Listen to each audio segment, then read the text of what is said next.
আসসালামু আলাইকুম সবাইকে। আমি শখের গল্প থেকে সাদিয়া বলছি। আজকে আমরা বানিয়ে নেব পোড়ানো কয়লা দিয়ে মাংসের হাঁড়ি কাবাব। এই কাবাবটি বানানোর জন্য আমরা প্রথমে নিয়ে নিলাম গরুর মাংস।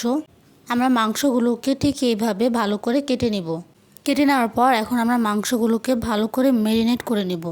ম্যারিনেট করে নেওয়ার জন্য প্রথমে দিয়ে দিলাম তেজপাতা, তারপর দিয়ে দেব পেঁয়াজ, তারপর দিয়ে দিলাম হাফ চামচ হলুদ গুঁড়া, তারপর দিয়ে দিলাম জিরা গুঁড়া, তারপর দিয়ে দিলাম ধনিয়া গুঁড়া, তারপর দিয়ে দিলাম মরিচের গুঁড়া, তারপর দিয়ে দিব কাবাবের মশলা, তারপর দিয়ে দিব আদা রসুন বাটা, তারপর দিয়ে দিলাম কাঁচামরিচ, তারপর দিয়ে দিব মাংসের মশলা, তারপর দিয়ে দিলাম সয়া সস, তারপর দিয়ে দিব গরম মশলার গুঁড়া, তারপর দিয়ে দিলাম পরিমাণ মতো লবণ, তারপর দিয়ে দিলাম সরিষার তেল।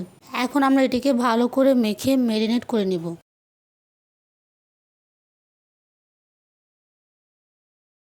ম্যারিনেট করা হয়ে গেলে আমরা এখন 10 থেকে 12 ঘন্টার জন্য ঢাকনা দিয়ে ঢেকে রেখে দেব। 10 থেকে 12 ঘন্টা পর ঢাকনাটি উঠিয়ে আমরা এটি বানিয়ে নিব।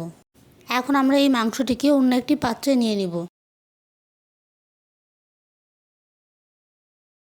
মাংসটি অন্য একটি পাত্রে নিয়ে নেওয়ার পর 20 থেকে 30 মিনিটের জন্য ঢাকনা দিয়ে ঢেকে রেখে দেব। 20 থেকে 30 মিনিট পর ঢাকনাটি উঠিয়ে আমরা এটি ভালো করে ভেজে নেব। মাংসটি ভাজা হয়ে গেলে আমরা প্রথমে কয়লাটিকে ভালো করে পুড়িয়ে নিব। কয়লাটি পুরানো হয়ে গেলে আমরা ফয়েল পেপার দিয়ে ছোট বাটির মতো বানিয়ে নিব।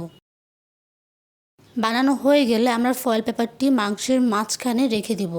ফয়েল পেপারটি রেখে দেওয়ার পর আমরা পুরানো কয়লাটি দিয়ে দিব। তারপর আমরা উপর দিয়ে দিয়ে দিব ঘি। তারপর আমরা 5 থেকে 10 মিনিট ঢাকনা দিয়ে ঢেকে রেখে দেব।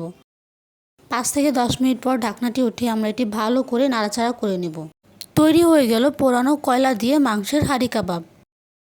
এখন আমরা এটিকে একটি বাটিতে ভালো করে পরিবেশন করে নেব। মাশাআল্লাহ, অনেক মজা হয়েছিল। আপনারা সবাই চিলিটি ট্রাই করতে পারেন। আশা করি আপনাদের সবার এই রেসিপিটি ভালো লাগবে। আর ভিডিওটি ভালো লাগলে লাইক, শেয়ার, সাবস্ক্রাইব করবেন আর আমাদের পাশে থাকবেন। আল্লাহ হাফেজ সবাইকে।